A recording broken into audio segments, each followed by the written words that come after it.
Out loud, is the GOP becoming the party of crybabies?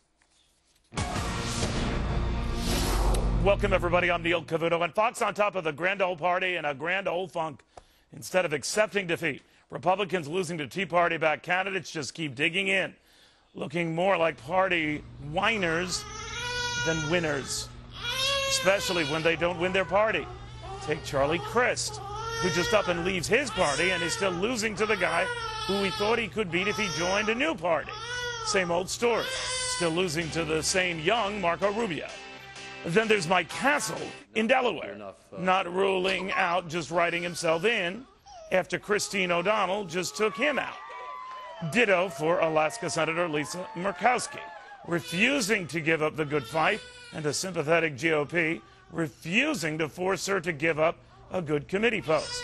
The same party that said it was rallying around the guy who beat Murkowski for that post, Joe Miller, the guy who is now leading in Alaska polls, even if he sometimes isn't exactly embraced by Republican polls. Joe Miller telling me just moments ago he's taken it all in stride.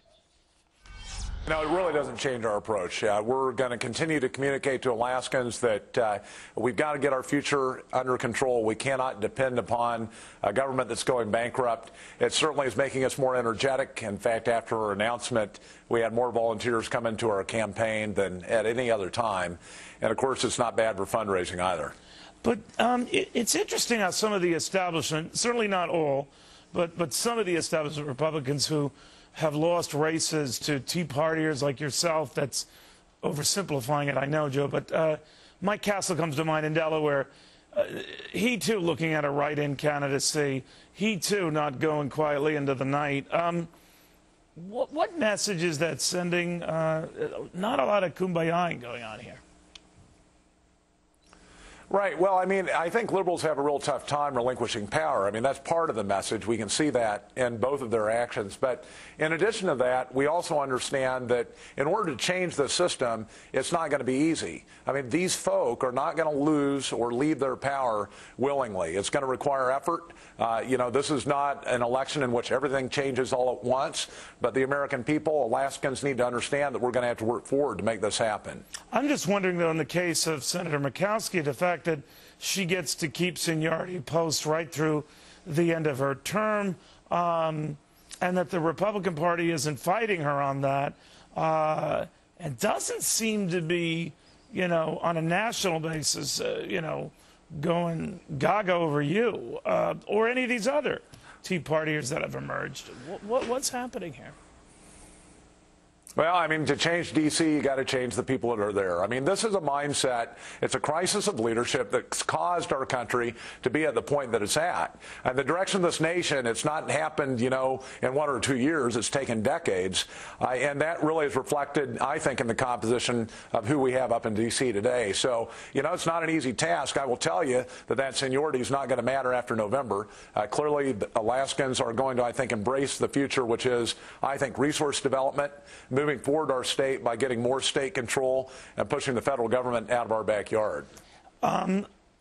What I find weird, though, is the fact that the direction and the hits are coming from Republicans. You know what I'm saying? The ones who, at least in Alaska, didn't want you originally. Now they're saying they're for you as the party nominee, but again, I see what they're doing with Senator Murkowski to keep her in her key assignments right through the end, which is fine. But it is the 180-degree opposite of what they hinted at doing just 2 days ago. What's going on here? Well, I don't know what's going on internally. I can tell you at least what we're seeing in action. Certainly that was a disappointing move, but we have funding coming in. We certainly have public statements of endorsement, structurally their support.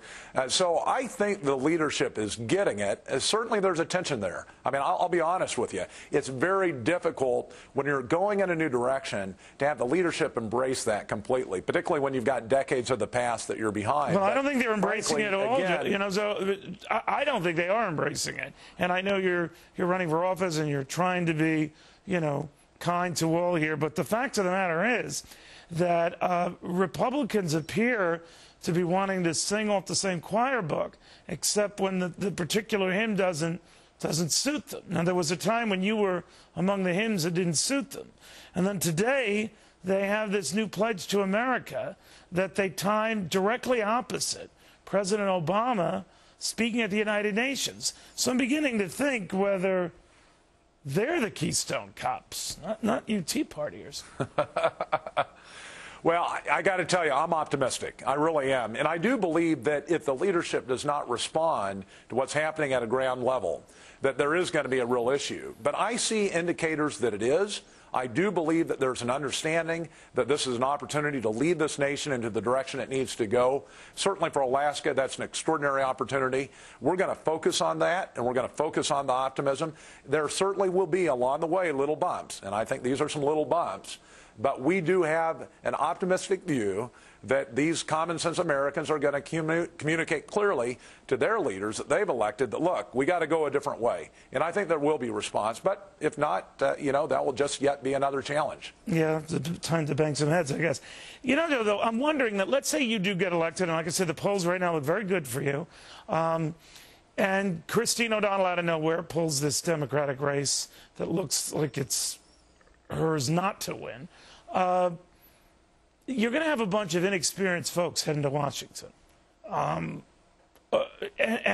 the establishment might again try to say, here, just watch us, kids. We'll show you the way. How are you going to handle that? Well, I think it's great news that we've got a lot of so-called inexperienced people coming to D.C. That means they haven't been co-opted.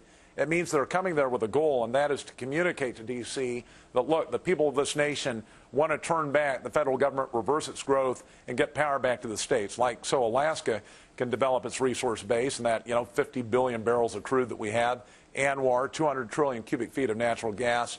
It's going to require that kind of outsider approach to make things happen. And I believe there are going to be enough numbers coming to D.C.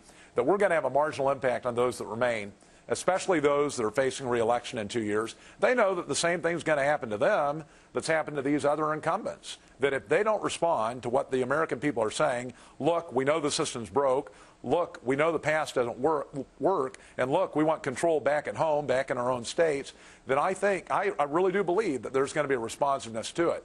Again, that's optimism, but, I wouldn't be doing this thing if I wasn't optimistic about the future of this nation.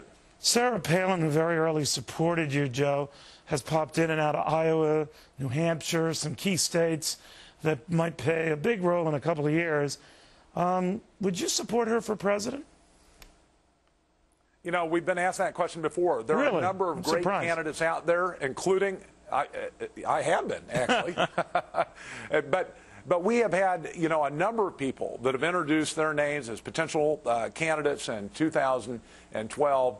Certainly, Palin is on the top of that ticket. You've got a number of folk that any one of which would be better than President Obama. But I will tell you this, that this is not a race about, Palin or Murkowski. It's a race about changing the direction of this nation. It's a race about making sure that Alaska gets its resource base back into production so that Alaska, when the bottom falls out of the federal government, Alaska can get its way forward. And that really is what the focus has got to be. So there was no, Joe, there was no quid pro quo early on when she endorsed you and said, look, if I run for president, I'm sure I can count on your support. That never came up. No, there's never been a conversation like that, ever. And in fact, I think people that know me understand that my interest is putting this state forward, making sure that we can get at the federal level constitutional government back to where it needs to be, reversing the growth of government. I think people that know me know that the way that I do business is not in response to certain things. I absolutely think that Governor Palin is a phenomenal asset to this country. She's done extraordinary things for this country. She's doing extraordinary things right now. She is raising the level of dialogue so that this nation addresses the problems that are happening at the central level. But I don't make deals, okay? And that really is the Joe Miller that Alaskans are going to elect if they decide to make that choice in November. Joe Miller, thank you very much. Very good seeing you again. Thank you, Neil. All right, by the way, we did call Joe Miller's opponents, Lisa Murkowski and Scott McAdams. We're working with all the campaigns and try to set something